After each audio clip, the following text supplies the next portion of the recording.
happy, miracle-filled, magical-filled, manifesting day to you. And I'm thrilled to be spending a little quality, energetic time together.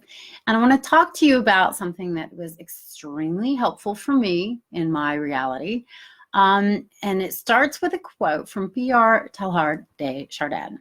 We are spiritual beings having a human experience. And I think this is such a beautiful sentiment and truth.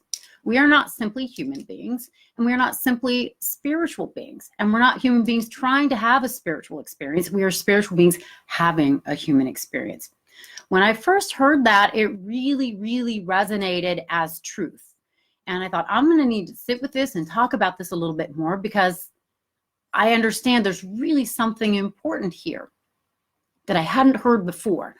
So I had gotten to the place where I was really suffering a lot in my life. In retrospect, I understand now it is because I was not in relationship or alignment with my higher self, my soul self, my spiritual self. I'd gotten pretty off track and into the weeds being human. And it's very natural. In fact, it's how we are hardwired to navigate adulthood. We do what we think we need to do to survive. We're looking for personal gain, personal glory, making the money, getting the house, having the relationship, having the health or the body. And none of these things are bad. These are actually hardwired desires into our human selves.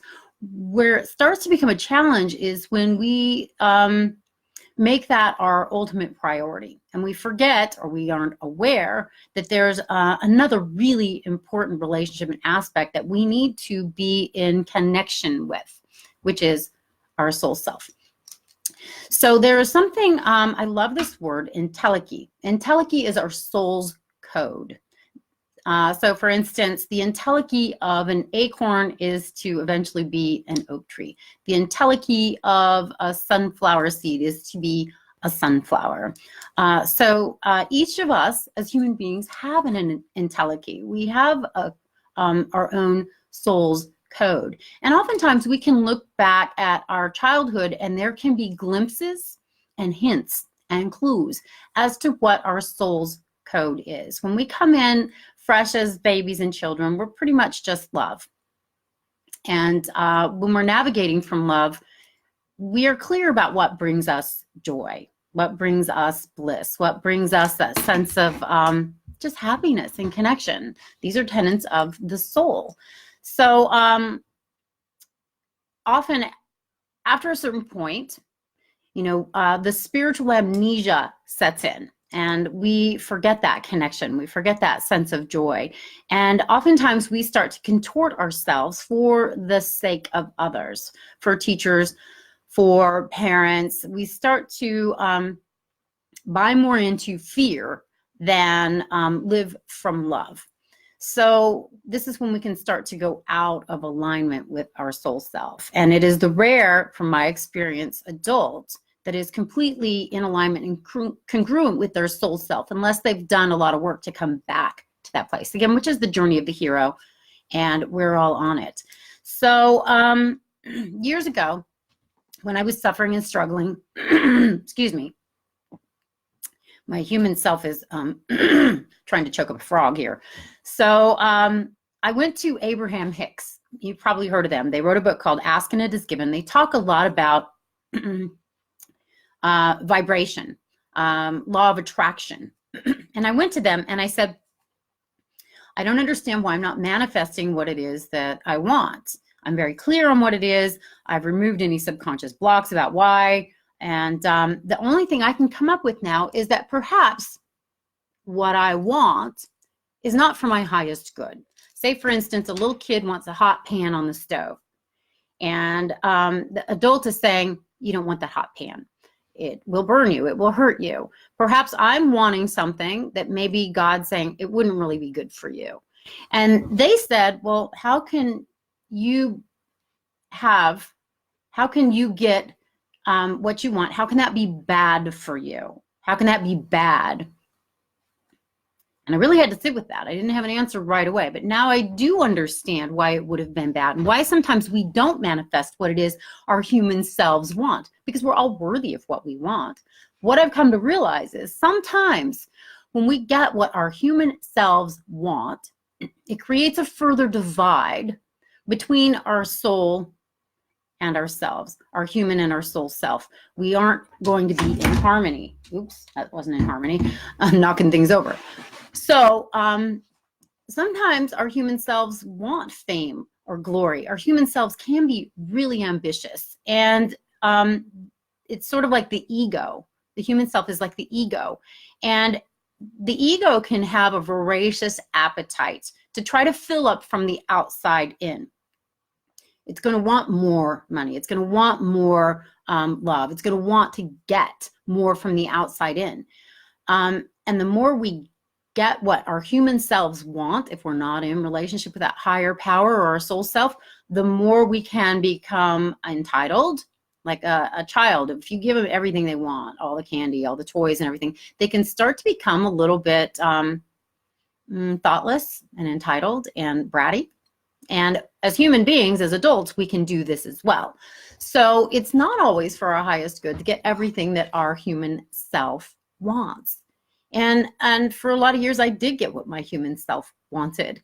And it didn't bring the satisfaction or fulfillment or joy. In fact, it moved me further away from my soul self. And therefore, I started to suffer. When we are in alignment with our soul self, the qualities of the soul is peace, is fulfillment, is joy, is faith, it's compassion. And if you've ever had one of those happy for no reason days, that's because you were in harmony with your soul self. You were in alignment with your higher self. And if you've ever had a day where you can't put your finger on why you don't feel good, why you're just like, grr, why you're just frustrated or annoyed for no reason, it's because you're not in alignment or relationship with your higher self or your soul self.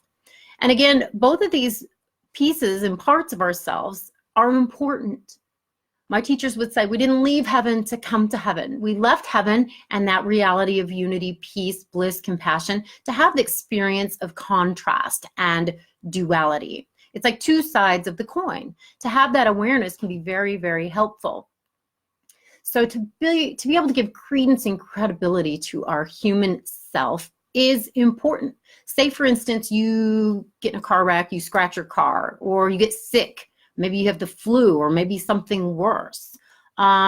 Say, for instance, you have a plan to do something and somebody cancels, or somebody you know is really struggling and suffering and hurting. It's helpful to understand my human self is very disappointed. My human self is angry. My human self is sad. We want to be able to give credence and credibility to our human emotions. A lot of times people will do this thing called a spiritual bypass. I've been guilty of this too. Well, I'm spiritual, I should be peaceful. But this thing happened and I'm pissed.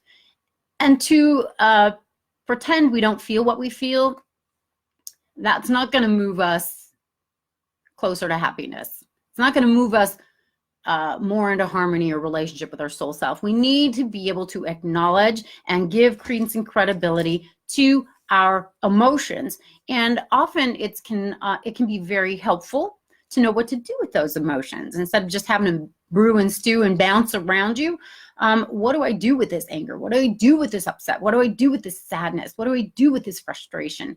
And oftentimes it's give yourself permission to cry. You know, I was told I suffered a lot physically because I had, how do we come into alignment? Oh, that's what I'm addressing right now.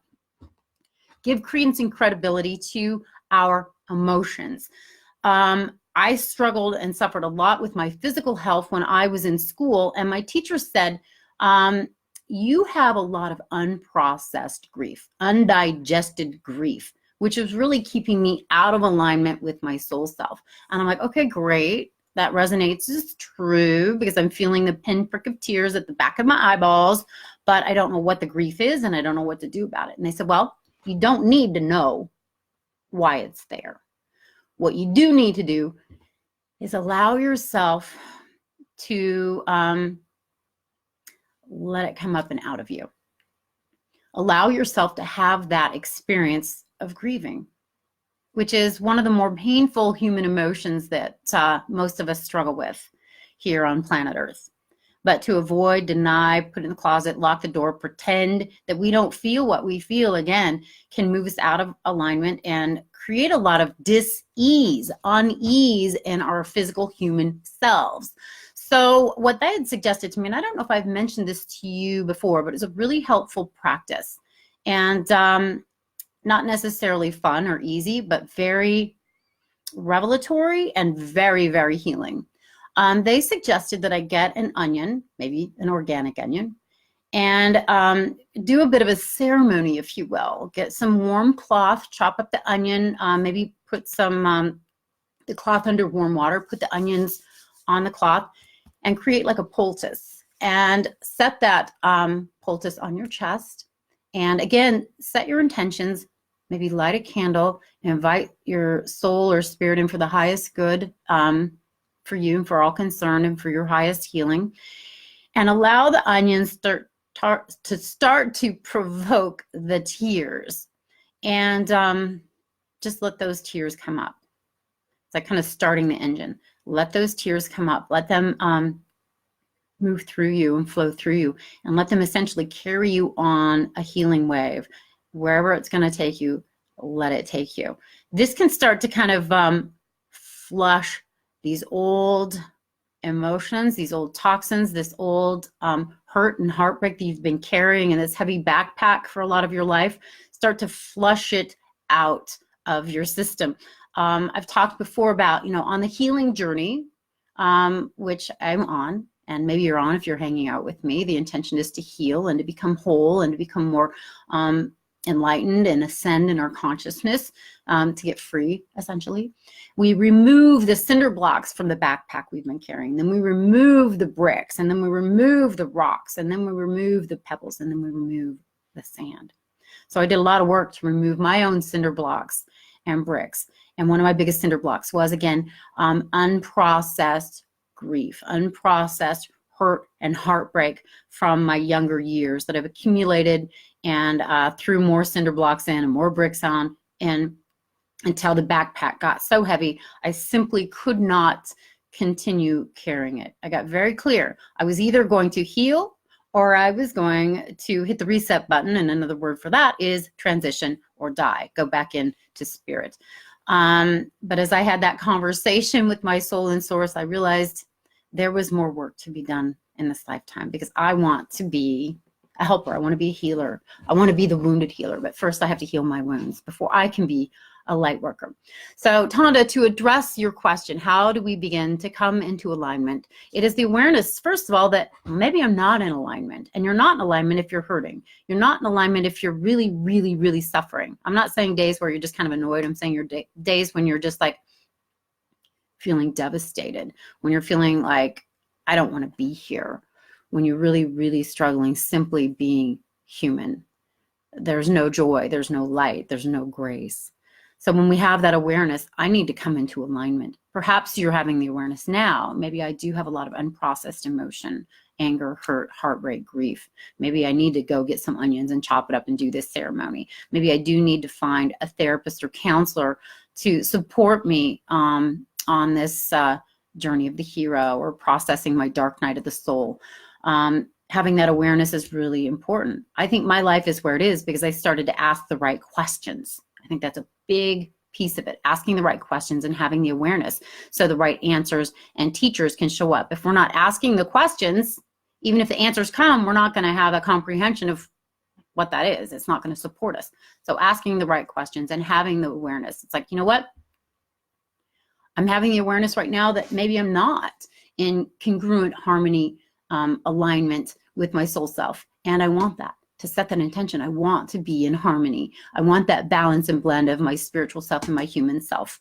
And another thing that we can do that is very helpful is to actually start to dialogue, have that conversation with your soul self, have that conversation with your higher self. It can be writing a letter. It can be sitting down and meditating. It can be having a conversation. You know, we've talked about doing a gestalt, sitting in one chair and then sitting in another chair and then going back and forth and actually having that conversation. Oh, you're getting your hair done, Charlotte. That's great. I'm so honored to be here with you doing hair. Terry, I would not need an onion, but probably could not stop, and I don't know why. Terry, you know, that really resonates for me. And as I'm reading your words, I feel tears in my eyes because I remember so clearly feeling exactly like that. And on part of my most challenging steps on my journey. And I felt like I don't want to start crying because I don't think I'll ever stop. But you know what? You will. You will. You may cry for an hour or 2 hours, but eventually the tears will slow down. And it feels to me like when that happened for me, the clouds started to part. It's like a huge rain shower. It was a huge torrential downpour. And you know what? I actually didn't need the onions either. I got them and I gave myself permission to cry. And once I had that awareness, I actually never did have to create the poultice. It was like the party got started and I did cry a lot. And it happened over the course of maybe, I don't know, 2 weeks. 2 weeks of a lot of tears. And I did get to the bottom of it. And it wasn't like complete in 2 weeks, but the biggest portion, the cinder blocks out of my backpack were out within 2 weeks. And these days, I don't feel like I have a backpack of a lot of hurt because I've given myself the opportunity and permission to cry my tears. You know, I didn't cry for probably 15, 20 years. And I thought myself so stoic. I thought myself so strong. My ex-fiance would call me an ice queen. And I thought that was the greatest of compliments. And it wasn't. It just meant that I was really disconnected. It means there were walls around my heart. And that is a really, really painful place to be. And it will cause challenges and problems physically, mentally, emotionally, and of course, disconnect us spiritually. And from that place, life is bleak. Life hurts. We are not in touch with our soul. We are not in touch with our entelechy. We cannot live up to our purpose and potential if we're not in relationship with that part of ourselves, that higher part of ourselves. So, Terry, what I would say to you and to anybody else that this is resonating for, give yourself permission to cry. And also acknowledge your courage. Acknowledge and have compassion for the notion or the reality that you've chosen to be human. My sense is there are billions and maybe trillions and many, many trillions of angels and light workers and disincarnate beings that are like, I am not going to be human. I am not putting on that skin suit. There ain't no way, but I will be on this side of the veil cheering you on. You know, I think it takes a lot of courage to be human. And even though we don't remember maybe consciously making that choice or committing to this, we did because we're here. That deserves a lot of compassion and acknowledgement because this is not an easy place to be. Any spiritual teacher will tell you, many spiritual teachers will tell you that the human journey is one of the more challenging experiences on any of these planets. There are many planets with many different types of rules. This is a planet of free will and choice. This means we have forgotten our true nature. We have forgotten that we are soulful spiritual beings. We have forgotten our connection to the divine.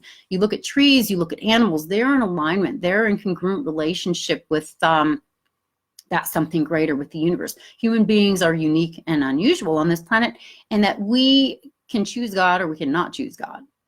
But if we start to become more evolved in our own consciousness and we don't choose God, we are really going to suffer. We are really going to hurt. And again, this is not necessarily where everybody is on their journey. It's where I am. And maybe it's where you are. You wouldn't be hanging out with me. If this is resonating or you're relating to any of this, it seems to me you're probably a more evolved conscience. You're in a more evolved consciousness. You're a more evolved human being. You're wanting to come into relationship and alignment with your soul self. You're wanting to express your soul's code and live into your true purpose, your soul's purpose, your entelechy. And to me, this is the only way we're going to experience authentic heaven on earth. So let me see. Allowing yourself to cry takes more courage than holding back and trying to be brave. And it's true. I mean, you can keep it tamped down. You can live that great experience. You can stay in that place of disconnection. But for me, it got to the point where it's like there were too many cinder blocks in my backpack. And I do believe on some level I had set the intention in this lifetime to wake up. That was part of my soul's agreement. We all have soul agreements that we made before we incarnated that we don't necessarily consciously remember now. And Tonda, to address your question a little earlier, to come into alignment with our soul self, to start to open to that relationship, it takes awareness, it takes desire, it takes intention. And again, we can write letters to our soul self. We can sit down and we can meditate. We can have conversations with our soul self. We can set up a couple of chairs, have that conversation with our soul self and go back and forth. This is my human self. This is what I think I want. And the soul may say, I don't really care what you want. You're not here for just the indulgent needs of your human self. And my teachers would say the soul really cares very little about your comfort. The soul wants you to wake up to your true nature, which is, again, love, compassion, peace. And we need to cultivate those qualities from within ourselves, first and foremost. And then we become a more compassionate, peaceful light worker and presence to others and for others and in the world. It becomes that ripple effect. But we can't give what we don't have. We can't share what we haven't received. And again, you're not on this journey alone. You have millions of angels cheering you on. You have your own personal guides and teachers on the other side of the veil. They're just waiting. They're just waiting for you to look up and look in and say, yes, I want your help. I want your support. I'm opening my inner ears to hear your wisdom. Something that was really helpful for me when I would suffer, my human self would suffer a lot with disappointment or hurt or heartbreak, is to ask the question, what is it my soul really wants me to learn or know right now? What is it my soul really wants me to learn or know right now? And then to get very quiet and simply listen to the wisdom that either bubbles up or drops into the back of your awareness. And that has been a really, really helpful process. You know, say I've had a lot of experiences of the dangling carrot coming close to me and then going away. And I'm like, why? You know, it feels like I'm being teased by God. I'm finally going to get what I want, and then it goes away. This has happened a lot. So when I would sit and ask, what is it my soul wants me to learn or know right now? And I would hear, trust. Do you have trust? Do you have faith in me? Do you know that you're loved and taken care of, and you will have all that is yours by divine right? So often we can get distracted by Maya, this world of Maya and illusion. And we might start to grab for those things outside of us, thinking that's the golden ticket. That's the dangling carrot that I need or want to be happy and fulfilled. The truth is, we don't need anything outside of ourselves to be happy and fulfilled. What we need is to come in alignment with our soul self. And it can be very disappointing. It can be a personal affront to the ego. But what I found is the more I come into alignment with my soul self, the more my human self gets what it wants with a lot of grace and ease. And I think that's why my life works with grace and ease, because I've really made this relationship my priority. And that's not to say that my life looks anything like I thought it would. It does not. But what I am experiencing is the qualities of peace, of joy, of connection, of laughter, of community, of celebration, and profound love. And as I look back on the things that I thought that I really wanted, my human self really wanted, which was to be on a television show, to be on the red carpets, to be an internationally recognized self-help guru. What my human self wanted was to be of service, was to be seen, was to be acknowledged, was to bring big light into the world and have that sense of joy, celebration, connection, laughter, and great love. But the more I got what my human self wanted, the further it moved me away from my connection to God and my soul. So now that I have my connection to my God and to my soul, I am celebrating and playing, and I am teaching and speaking, and perhaps my audience isn't millions and billions and trillions, but I realized that would have been exhausting. My soul doesn't want that for me. My soul wants me to live a life of peace, of grace, and sweetness and ease. So your soul wants you to live a life of comfort and great love as well. So I'd really, really, really love to hear from you about what you start to understand, any personal revelations. And yes, Tonda, seeking like-minded people who want to become their greatest selves and develop their own soul connections. Yes, that was helpful for me as well. Again, water finding its own level, and it can be surprising who we outgrow and who comes on the journey, and maybe who forks off and who comes back. But for me, I got clear. I don't want to slow down for anybody. My loyalty is to my soul. My loyalty is to source. My loyalty is to my entelechy. And as I've made that my priority, I've really connected with some like-minded people, and had to set the intention for a while because it was a little lonely for a bit on my journey. But as I stayed very committed and loyal and diligent to my personal spiritual practices, that conversation with my soul self and source, I started attracting, it seems, people that were having the same kinds of conversations within themselves and with others. And today I feel like I've got such an incredible community, and you are part of this community, because my intention is to go as high as I can in my consciousness. David Hawkins will say, most people don't even know a person that wants to go for enlightenment. I'm like, really? I totally want to go for enlightenment. And almost everybody I know seems to, because these are the conversations we're having. So I would love to do anything I can to support you in getting to higher ground. If you're struggling and you're suffering, please be in touch with me, and I will do what I can to support you. You can email me and just tell me how you're feeling, and I will do what I can to support you. Perhaps I can offer a little tidbit that helped me, or offer some questions for you to sit with and ask within yourself. Just let's start the conversation. Let's start the dialogue. Terry McConnell, if you want to talk, I'm here for you. To anybody that wants to be in conversation about clearing our hurts and coming into greater alignment, please be in touch. TammyBPhD@gmail.com. And of course, you can communicate with me here on the thread. You can also private message me. I would be honored, completely honored. It would be my pleasure and privilege to be in conversation with you.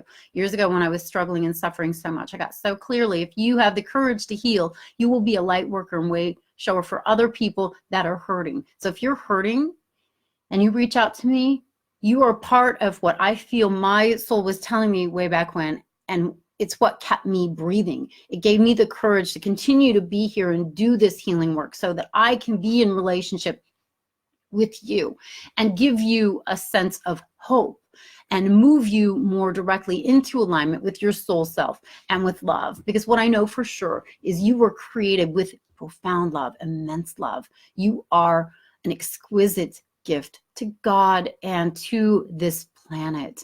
And if I can do anything to support you in really remembering and accepting that, it is my purpose. So I have been talking for a long time, and I don't want to chew your ears off here. Hi, Maggie. How are you? I love you.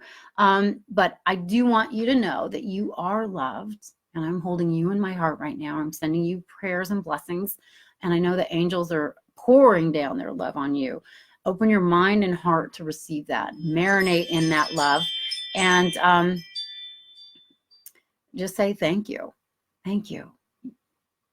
Sometimes it starts with a conscious awareness, or the mind opening to the possibility that you're loved, before it can start to kind of soak in and sink in and imbue into your heart and bring you into greater alignment with your soul self.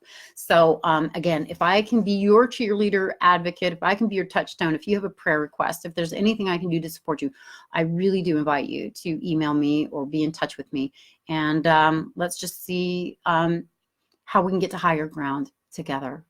So just know you're my heart, my prayers. I love you. And just now, Father, Mother, God, Lord of all creation, just now, Send blessings and light and healing and grace and love to the one that is hearing my voice right now. Let them open their heart and mind to receive the beauty and bounty, the glory, the grace, the light, the healing, and the love that is here for them right now.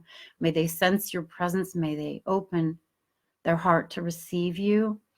And may they come into a natural, easy, graceful alignment with their soul self and with you. May they come into balance and harmony with their human and soul self. May they know that they are adored and seen and supported. May they feel and sense your presence. May they feel and sense their importance.